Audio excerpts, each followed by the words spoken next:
ನಿಮ್ಮ ವಾಹಿನಿ, ಇದ್ದಿದ್ದು ಇದ್ದ ಹಾಗೆ. ಇಲ್ಲ, ಒಂದ್ಸರಿ ಎಸ್.ಎಂ. ಕೃಷ್ಣವ್ರು ಅಸೆಂಬ್ಲಿಲಿ ಹೇಳಿದರು, ನಮ್ಮ ಡಾಕ್ಟರ್ ಚಲುವರಾಯಸ್ವಾಮಿ ಅವ್ರು ಬಂದಿಲ್ವಾ, ನಾನೊಬ್ಬ ಮುಖ್ಯಮಂತ್ರಿ ಆಗಿದೆ ರಾಜ್ಯಕ್ಕೆ ಅದರಲ್ಲೂ ಮಂಡ್ಯ ಜಿಲ್ಲೆಯವನು, ಯಾವತ್ತೂ ಸಹ ಆತ ಅಭಿವೃದ್ಧಿಗೋಸ್ಕರ ಒಂದು ಲೆಟರ್ ತರಲಿಲ್ಲ, ಮಾತಿತ್ತವ್ರ ಅಣ್ಣನ ಎಲ್ಒಸಿಗೆ ಮಾತ್ರ ಲೆಟರ್ ತರ್ತೀವಿ ಅಂತ ಅಸೆಂಬ್ಲಿಲಿ ಹೇಳಿದ್ದು. ಅದನ್ನು ಡಾಕ್ಟರ್ ಅಲ್ವಾ ಇವರು? ಡಾಕ್ಟ್ರು ಅವ್ರನ್ನ ಎಸ್.ಎಂ. ಕೃಷ್ಣವ್ರು ಹೇಳಿದ್ರು, ಡಾಕ್ಟರ್ ಚಲುವರಾಯಸ್ವಾಮಿ ಅವರು ಅಂತ ಅಸೆಂಬ್ಲಿಲಿ ಹೇಳಿದರು.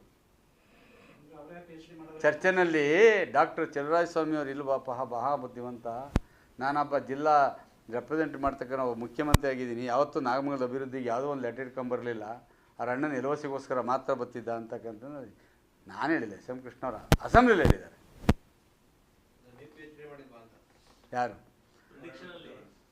ರಾಜಕಾರಣದಲ್ಲಿ ಎಷ್ಟು ಕಲಿತರೂ ಕಲಿತಾ ಇರಬೇಕಾಗ್ತದೆ, ಯಾರು PhD ಮಾಡೋಕ್ಕಾಗಲ್ಲ, ಯಾರು ಬಹಳ ನಿಷ್ಠಾಂತ ಆಗಲ್ಲ ರಾಜಕಾರಣದಲ್ಲಿ. ಎಲ್ಲ ಏನೇ ಮಾಡಿದ್ರು ಒಂದು ದಿವಸ ಮಣ್ಣಿಗೆ ಹೋಗಲೇಬೇಕಲ್ವಾ. ಅಂದ್ರೆ ನೀವು 2 ಲಕ್ಷ ಲೀಡ್ ಓದಿಗೆ ಗೆಲ್ತೀವಿ ಅಂತ ಹೇಳಿದ್ರಲ್ಲ, ಆ ವಿಚಾರಕ್ಕೆ ಸಂಬಂಧಪಟ್ಟಂತೆ ನಾವು ಇನ್ನು ಪ್ರೈಮರಿ ಸ್ಕೂಲ್ ಓದ್ತಾ ಇದೀವಿ, ಅವ್ರು PhD ಮಾಡಿದ್ದಾರೆ. ಇಲ್ಲಪ್ಪ, ಅವ್ರು ಮಹಾನ್ ನಾಯಕ ಬಿಡಪ್ಪ. ಈಗ ಏನು ಮಹಾನ್ ನಾಯಕರು ಅಂದರೆ ಓದಕ್ಕೆ ಯಾರು ಇಲ್ಲವೇ ಇಲ್ಲ ಇನ್ನು. ಸೀಮಿಗಿಲ್ದು ಮಂತ್ರಿಗಿರಿ, ಸೀಮಿಗಿಲ್ದಿದ್ದು ಅಯ್ಯೋ, ಜನಗಳು ಮನಸ್ಸು ಮಾಡಿದ್ರೆ ಹೆಂಗೆ ರೊಟೇಟ್ ಆಗ್ತೈತೆ. ನೋಡ್ತಾ ಇದ್ದೀರಾ MLC ಚುನಾವಣೆ ರಿಸಲ್ಟ್ ನೋಡ್ತಾ ಇದ್ದೀರಾ? History will repeat. ಚಕ್ರ ತಿರುಗ್ತಾ ಇರ್ತದೆ. ಯಾವುದೋ ಮೋಸದಿಂದ ಎಲ್ಲೋ ಹತ್ತು ಜನಗಳನ್ನ ಭಾವನಾತ್ಮಕವಾಗಿ ಕೈ ಕಾಲು ಹಿಡಿದು ಗೆಲ್ಲೋದಲ್ಲ, ನೇರವಾಗಿ ಕೆಲಸ ಮಾಡಿ ಸಾಧನೆ ಮಾಡಿ ಗೆಲ್ತಕ್ಕಂಥದ್ದು ಅದು ಕೆಲಸ. ಅದು ಬಿಟ್ಟು ಸ್ವಯಂ ಘೋಷಿತರಾಗಿ ನಾನೇ ಅಭಿವೃದ್ಧಿ ಅಧಿಕಾರ, ನಾನೇ ಮಾಡಿದೆ, ನಾನೇ ಮಂಡ್ಯ ಶಿಲ್ಪಿ. ಪಾಪ ಮಂಡ್ಯ ಶಿಲ್ಪಿ ಶಂಕರೇಗೌಡರು ಅವರು ಇವರೆಲ್ಲ ಅವರ ಬುಟ್ಟೆ ಇವರೇ ಬಿಂಬಿಸ್ಕೊಳಕ್ಕೆ ಹೊರಟರು. ಇರ್ತಕ್ಕಂಥ ಕಣ್ಣಿಗೆ ಏನು ಕಾಣ್ತಾವೆ ಅದೆಲ್ಲ ದೇವೇಗೌಡರು, ಕುಮಾರಣ್ಣ ಕೊಡುಗೆಗಳು ಇರ್ತಕ್ಕಂಥ ನಾಗಮಂಗಲ ಇರ್ಬೋದು, ಮಂಡ್ಯ ಜಿಲ್ಲೆಯಲ್ಲಿ ಇರ್ಬೋದು. ಇವ್ರು ಹೇಳ್ಕೋತಾರೆ ನಂದು ಅಂತ ಅಷ್ಟೇ.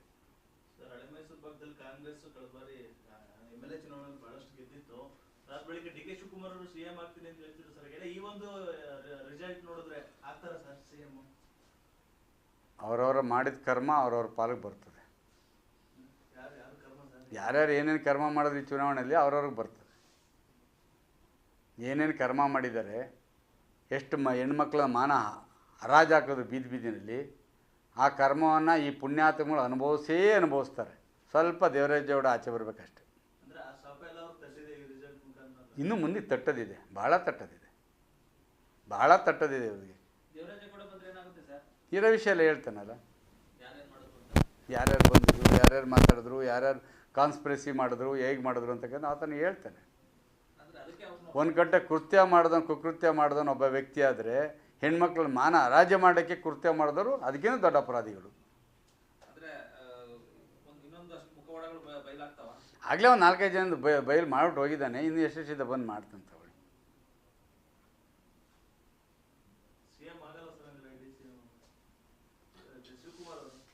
ರಾಜ್ಯದ ಜನತೆ ಕೆಟ್ಟ ಸರ್ಕಾರ ಎಷ್ಟು ಬೇಗ ಹೋಗ್ತದೆ ಅಂತಕ್ಕಂಥದ್ದು ಕಾಯ್ತಾವ್ರೆ. ನೀವು ಲೆಕ್ಕ ಹಾಲಿದಿ, ಈ ಸರ್ಕಾರದ ಜನಸಾಮಾನ್ಯರು ನೆಮ್ಮದಿಯ ಬದುಕಕ್ಕಾಗ್ತದ?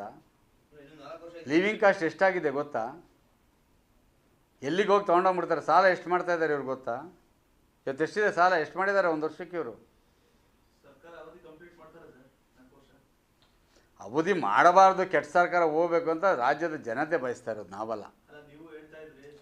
ನಾವು ಇವರು ಏನೋ ಬಿಟ್ಟಿ ಭಾಗ್ಯವನ್ನು ಸಂಪೂರ್ಣವಾಗಿ 15 kg ಅಕ್ಕಿ ಕೊಡಬೇಕು, 200 ಯೂನಿಟ್ ಕರೆಂಟ್ ಕೊಡಬೇಕು, ಫ್ರೀ ಬಸ್ಗಳು ಬಿಡಬೇಕು, ಮನೆ ಯಜಮಾನರಿಗೆ ಕೊಡಬೇಕು.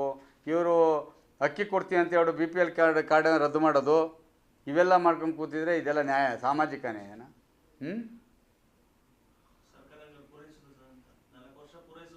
ನನಗೆ ನಮ್ಮದೇ ಆದಂಥ ಡೌಟ್ ಇದೆ, ಪೂರೈಸೋದಿಲ್ಲ ಅಂತ. ಯಾಕೆಂದರೆ ಒಳಗಡೆ ಇರ್ತಕ್ಕಂಥ ಅಲ್ಲಿ ಕುದೀತಾ ಇದೆ. ಯಾವಾಗ ಅದು ಆ ಲಾವಾರಸ ಆಚೆ ಬರ್ತದೋ ಗೊತ್ತಿಲ್ಲ, ಬಂದಾಗ ಹೋಗ್ತವೆ. ಲೋಕಸಭಾ ಚುನಾವಣೆ ಆದ್ಮೇಲೆ CM ಬದಲಾವಣೆ ಆಗ್ತಾರೆ ಗೊತ್ತಿಲ್ಲ, ಅವರ ಇಂಟರ್ನಲ್ ಮ್ಯಾಟರ್ಸು. ನಮ್ಮ ಸುದ್ದಿ 3 ವಾಹಿನಿಯ ಹೆಚ್ಚಿನ ಮಾಹಿತಿಗಾಗಿ ಸಬ್ಸ್ಕ್ರೈಬ್ ಆಗಿ ಹಾಗೂ ಬೆಲ್ ಬಟನ್ ಒತ್ತಿ.